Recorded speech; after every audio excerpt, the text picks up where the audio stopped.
Hi, I'm Graham, and I want to tell you about working at tech at Xometry. When it comes to deciding which automations or integrations to build next, we have our large company planning process and roadmap process that involves the business, tech, product, and we all kind of come together to meet those objectives. But for myself, part of it then is the water cooler conversations.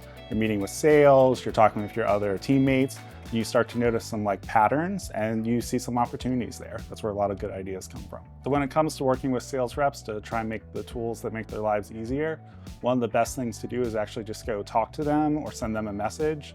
One of the great things about working with internal teams is the faster feedback loop. So you can just go have a conversation and you'll start to pick up things that happen on a recent project. So what inspires me at Xometry is our core mission, and we're making things for the world that everyone uses.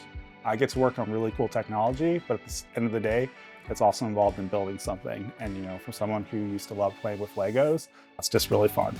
If you want to learn more about our platform, follow Xometry.